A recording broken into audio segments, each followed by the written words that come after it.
ഇതിൽ ഒരു നിയമവിരുദ്ധമായ ഒരു ഇടപെടലും നടത്തിയിട്ടില്ല. പിന്നെ എന്തിന്റെ അടിസ്ഥാനത്തിലാണ് വില്ലേജ് ഈ പറയുന്ന വിജിലൻസ് കേസെടുത്തത് എന്ന് എനിക്ക് മനസ്സിലാവുന്നില്ല. എനിക്കത് നോട്ടീസ് വന്നിട്ടില്ല. നോട്ടീസ് വരികയാണെങ്കിൽ അതിനെ നിയമപരമായിട്ട് അതിന് മറുപടി കൊടുക്കാനും അടിസ്ഥാനരഹിതമായി ഈ കോടതികൾ മുഴുവൻ കയറി ഇറങ്ങി നിൽക്കുന്ന ഈ ഒരു സംഗതിയെ കോടതിയെ പോലും മുഖവിലക്കെടുക്കാതെ വ്യക്തിപരമായി സമൂഹത്തിന്റെ മുമ്പിൽ നമ്മളെ നാണം കെടുത്തുക എന്ന ഒരൊറ്റ ഉദ്ദേശത്തിൽ പിണറായിസത്തിന്റെ ഭാഗമായി നടന്നുകൊണ്ടിരിക്കുന്ന ഒരു കേസിലെ മറ്റൊരു കേസ്, അത്രയേ ഉള്ളൂ.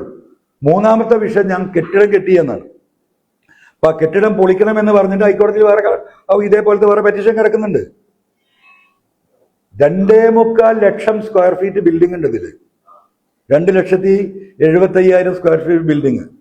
ഇതിൽ 23ഓ 25ഓ കെട്ടിടത്തിന് നമ്പർ ഉണ്ട് മുമ്പത്തെ. ഈ വലിയ ഈ 1.25 ലക്ഷം സ്ക്വയർ ഫീറ്റ് വരുന്ന കെട്ടിടം നിർമ്മിക്കാൻ വേണ്ടിയിട്ടാണ് ഈ പറയുന്ന ജോയ്മാറ്റ് ഹോട്ടൽസ് ലോൺ എടുത്തിരുന്നത്. ആ കെട്ടിടം അവർക്ക് പൂർത്തിയാക്കാൻ കഴിഞ്ഞില്ല, ലോൺ അടക്കാൻ കഴിഞ്ഞില്ല. ആ നിർമ്മിച്ച കെട്ടിടം അതേപോലെ അവിടെ നിൽക്കുകയാണ്. നമ്മളത് കംപ്ലീറ്റ് ചെയ്യാൻ പോയിട്ടില്ല. അപ്പോൾ അൺകംപ്ലീറ്റഡ് ആയിട്ട് അന്ന് നിൽക്കുന്ന കെട്ടിടമാണ്.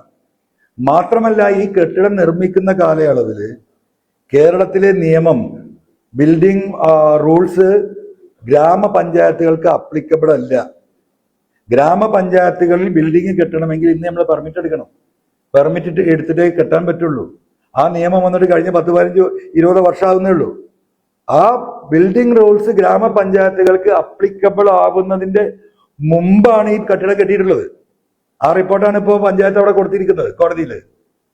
അപ്പോൾ നമ്മൾ ഇതിൽ 1 ഇഞ്ച് എന്താ പറയുക കൺസ്ട്രക്ഷനും ഇതിനകത്ത് നടത്തിയിട്ടില്ല.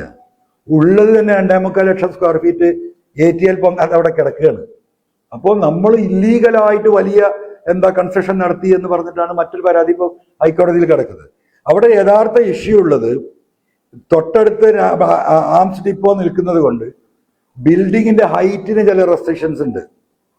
ആ ഹൈറ്റിന്റെ റെസ്ട്രിക്ഷനെ പറ്റി അവിടെ പുതിയ കെട്ടിടങ്ങൾ കെട്ടുമ്പോൾ ആ റെസ്ട്രിക്ഷൻസിന് വിധേയമായിട്ട് കെട്ടിടം കെട്ടാൻ പറ്റൂ.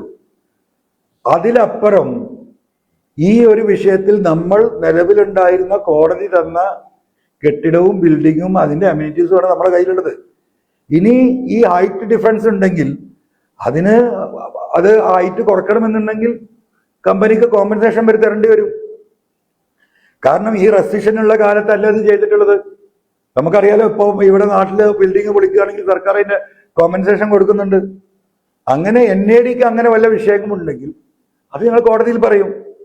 നമുക്ക് മറ്റൊരു കോടതി തന്ന പ്രോപ്പർട്ടിയാണിത്. അപ്പൊ ഇവിടെ ഒരു നിയമവ്യവസ്ഥ നിലനിൽക്കുന്നിടത്തോളം കാലം ഇന്ന് ഈ പറയുന്ന ഈ ചെയ്തുകൊണ്ടിരിക്കുന്ന ഈ കള്ളക്കേസ് എന്നൊക്കെ പറയുന്നത് സമൂഹത്തിന് മുമ്പിൽ ആളെ അപമാനപ്പെടുത്തുക എന്നതിലപ്പുറം മുഖ്യമന്ത്രിയുടെ ഓഫീസിന് വേറെ ഒരു ഉദ്ദേശത്തിലില്ല.